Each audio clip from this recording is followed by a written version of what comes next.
Chapter 42 All Alone. It was easy to promise self-abnegation when self was wrapped up in another, and heart and soul were purified by a sweet example. But when the helpful voice was silent, the daily lesson over, the beloved presence gone, and nothing remained but loneliness and grief, then Jo found her promise very hard to keep. How could she comfort father and mother when her own heart ached with a ceaseless longing for her sister? How could she make the house cheerful when all its light and warmth and beauty seemed to have deserted it when Beth left the old home for the new? And where in all the world could she find some useful, happy work to do that would take the place of the loving service which had been its own reward? She tried in a blind, hopeless way to do her duty, secretly rebelling against it all the while, for it seemed unjust that her few joys should be lessened, her burdens made heavier, and life get harder and harder as she toiled along. Some people seemed to get all sunshine, and some all shadow. It was not fair, for she tried more than Amy to be good, but never got any reward, only disappointment, trouble, and hard work. Poor Jo, these were dark days to her, for something like despair came over her when she thought of spending all her life in that quiet house, devoted to humdrum cares, a few small pleasures, and the duty that never seemed to grow any easier. I can't do it. I wasn't meant for a life like this, and I know I shall break away and do something desperate if somebody doesn't come and help me, she said to herself, when her first efforts failed, and she fell into the moody, miserable state of mind which often comes when strong wills have to yield to the inevitable. But someone did come and help her, though Jo did not recognize her good angels at once, because they wore familiar shapes and used the simple spells best fitted to poor humanity. Often she stared up at night, thinking Beth called her, and when the sight of the little empty bed made her cry with the bitter cry of unsubmissive sorrow, "Oh, Beth, come back, come back!" she did not stretch out her yearning arms in vain, for as quick to hear her sobbing as she had been to hear her sister's faintest whisper, her mother came to comfort her, not with words only, but the patient tenderness that soothes by a touch, tears that were mute reminders of a greater grief than Jo's, and broken whispers more eloquent than prayers, because hopeful resignation went hand in hand with natural sorrow. Sacred moments, when heart talked to heart in the silence of the night, turning affliction to a blessing, which chastened grief and strengthened love. Feeling this, Jo's burden seemed easier to bear, duty grew sweeter, and life looked more endurable, seen from the safe shelter of her mother's arms. When aching heart was a little comforted, troubled mind likewise found help, for one day she went to the study, and leaning over the good gray head lifted to welcome her with a tranquil smile, she said very humbly, "Father, talk to me as you did to Beth. I need it more than she did, for I'm all wrong." "My dear, nothing can comfort me like this," he answered, with a falter in his voice, and both arms round her, as if he too needed help, and did not fear to ask for it. Then, sitting in Beth's little chair close beside him, Jo told her troubles, the resentful sorrow for her loss, the fruitless efforts that discouraged her, the want of faith that made life look so dark, and all the sad bewilderment which we call despair. She gave him entire confidence, he gave her the help she needed, and both found consolation in the act. For the time had come when they could talk together not only as father and daughter, but as man and woman, able and glad to serve each other with mutual sympathy as well as mutual love.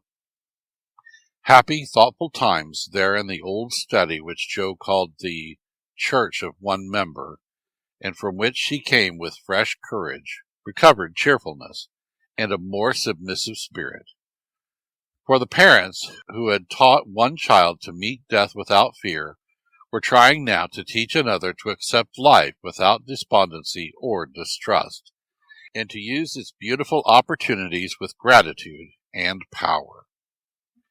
Other helps had Jo, humble, wholesome duties and delights that would not be denied their part in serving her, and which she slowly learned to see and value. Brooms and dishcloths never could be as distasteful as they once had been, for Beth had presided over both, and something of her housewifely spirit seemed to linger around the little mop and the old brush, never thrown away. As she used them, Jo found herself humming the songs Beth used to hum, imitating Beth's orderly ways, and giving the little touches here and there that kept everything fresh and cozy, which was the first step toward making home happy, though she didn't know it till Hannah said with an approving squeeze of the hand, "You thoughtful creeter, you're determined we shan't miss that dear lamb if you can help it. We don't say much, but we see it, and the Lord will bless you for it. See if he don't." As they sat sewing together, Jo discovered how much improved her sister Meg was, how well she could talk, and how much she knew about good womanly impulses, thoughts, and feelings, how happy she was in husband and children, and how much they were all doing for each other. Marriage is an excellent thing, after all. I wonder if I should blossom out half as well as you have if I tried it. Always perwissen I could, said Jo, as she constructed a kite for Demi in the topsy-turvy nursery. It's just what you need to bring out the tender womanly half of your nature, Jo. You are like a chestnut burr, prickly outside, but silky soft within, and a sweet kernel, if one can only get at it. Love will make you show your heart one day, and then the rough burr will fall off. Frost opens chestnut burrs, ma'am, and it takes a good shake to bring them down. Boys go nutting, and I don't care to be bagged by them, returned Jo, pasting away at the kite, which no wind that blows would ever carry up, for Daisy had tied herself on as a bob. Meg laughed, for she was glad to see a glimmer of Jo's old spirit, but she felt it her duty to enforce her opinion by every argument in her power, and the sisterly chats were not wasted, especially as two of Meg's most effective arguments were the babies, whom Jo loved tenderly. Grief is the best opener of some hearts, and Jo's was nearly ready for the bag. A little more sunshine to ripen the nut, then. Not a boy's impatient shake, but a man's hand reached up to pick it gently from the burr, and find the kernel sound and sweet. If she suspected this, she would have shut up tight, and been more prickly than ever. Fortunately, she wasn't thinking about herself, so when the time came, down she dropped. Now, if she had been the heroine of a moral storybook, she ought at this period of her life to have become quite saintly, renounced the world, and gone about doing good in a mortified bonnet, with tracts in her pocket. But, you see, Jo wasn't a heroine. She was only a struggling human girl like hundreds of others, and she just acted out her nature, being sad, cross, listless, or energetic as the mood suggested. It's highly virtuous to say we'll be good, but we can't do it all at once, and it takes a long pull, a strong pull, and a pull all together before some of us even get our feet set in the right way. Jo had got so far, she was learning to do her duty, and to feel unhappy if she did not, but to do it cheerfully, that was another thing. She had often said she wanted to do something splendid, no matter how hard, and now she had her wish, for what could be more beautiful than to devote her life to father and mother, trying to make home as happy to them as they had to her.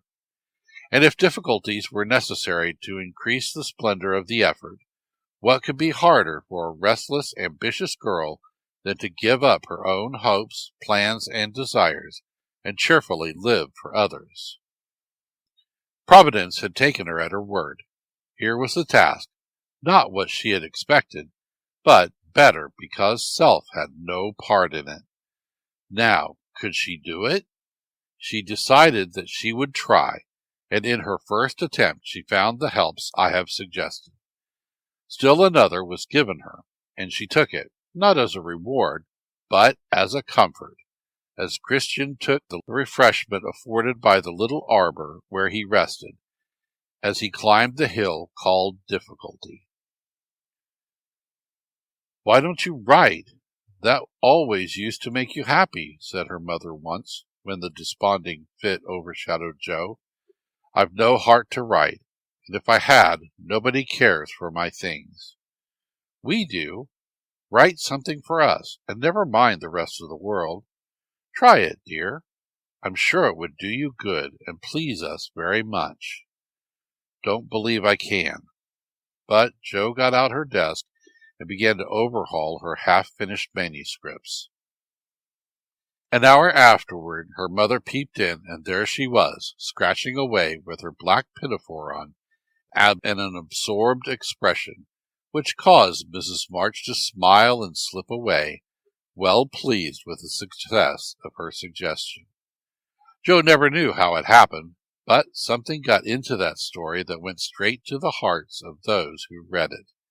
For when her family had laughed and cried over it, her father sent it, much against her will, to one of the popular magazines, and to her utter surprise, it was not only paid for, but others requested.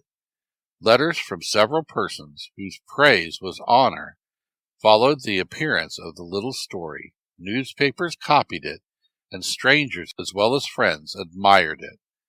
For a small thing, it was a great success, and Joe was more astonished than when her novel was commended and condemned all at once. "I don't understand it. What can there be in a simple little story like that to make people praise it so?" she said, quite bewildered. "There is truth in it, Joe. That's the secret. Humor and pathos make it alive, and you have found your style at last. You wrote with no thoughts of fame and money, and put your heart into it, my daughter. You have had the bitter. Now comes the sweet. Do your best, and grow as happy as we are in your success." "If there is anything good or true in what I write, it isn't mine. I owe it all to you and Mother and Beth," said Joe, more touched by her father's words than by any amount of praise from the world. So, taught by love and sorrow, Joe wrote her little stories, and sent them away to make friends for themselves and her, finding it a very charitable world to such humble wanderers, for they were kindly welcomed, sent home comfortable tokens to their mother, like dutiful children whom good fortune overtakes. When Amy and Laurie wrote of their engagement, Mrs. March feared that Joe would find it difficult to rejoice over it, but her fears were soon set at rest, for though Joe looked grave at first, she took it very quietly, and was full of hopes and plans for the children before she read the letter twice. It was a sort of written duet, wherein each glorified the other in lover-like fashion, very pleasant to read and satisfactory to think of, for no one had any objection to make. "You like it, Mother?" said Joe, as they laid down the closely written sheets and looked at one another. "Yes, I hoped it would be so, ever since Amy wrote that she had refused Fred. I felt sure then that something better than what you call the mercenary spirit had come over her, and a hint here and there in her letters made me suspect that love and Laurie would win the day." "How sharp you are, Marmee, and how silent! You never said a word to me."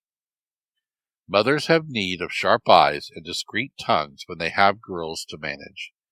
I was half afraid to put the idea into your head, lest you should write and congratulate them before the thing was settled. I'm not the scatterbrain I was. You may trust me. I'm sober and sensible enough for anyone's confidant now. "So you are, my dear, and I should have made you mine, only I fancied it might pain you to learn that your Teddy loved someone else." "Now, Mother, did you really think I could be so silly and selfish after I'd refused his love when it was freshest, if not best? I knew you were sincere then, Joe, but lately I have thought that if he came back and asked again, you might perhaps feel like giving another answer. Forgive me, dear. I can't help seeing that you are very lonely. Sometimes it is a hungry look in your eyes that goes to my heart. So I fancy that your boy might fill the empty place if he tried now. No, Mother, it is better as it is, and I'm glad Amy has learned to love him. But you are right in one thing. I am lonely, and perhaps if Teddy had tried again, I might have said yes, not because I love him any more, but because I care more to be loved than when he went away. I'm glad of that, Joe, for it shows that you are getting on. There are plenty to love you, so try to be satisfied with father and mother, sisters and brothers, friends and babies, till the best lover of all comes to give you your reward. Mothers are the best lovers in the world, but I don't mind whispering to Marmee that I'd like to try all kinds. It's very curious, but the more I try to satisfy myself with all sorts of natural affections, the more I seem to want. I'd no idea hearts could take in so many. Mine is so elastic it never seems full now, and I used to be quite contented with my family. I don't understand it. I do, said Mrs. March, smiled her wise smile, as Joe turned back the leaves to read what Amy said of Laurie. It is so beautiful to be loved as Laurie loves me. He isn't sentimental, doesn't say much about it, but I see and feel it in all he says and does, and it makes me so happy and so humble that I don't seem to be the same girl I was. I never knew how good and generous and tender he was till now, for he lets me read his heart, and I find it full of noble impulses and hopes and purposes, and am so proud to know it's mine. He says he feels as if he could make a prosperous voyage now with me aboard as mate and lots of love for ballast. I pray he may, and try to be all he believes me, for I love my gallant captain with all my heart and soul and might, and never will desert him while God lets us be together. Oh, Mother, I never knew how much like heaven this world could be, when two people love and live for one another. And that's our cool, reserved, and worldly Amy. Truly, love does work miracles. How very, very happy they must be. And Joe laid the rustling sheets together with a careful hand, as one might shut the covers of a lovely romance, which holds the reader fast till the end comes, and he finds himself alone in a workaday world again.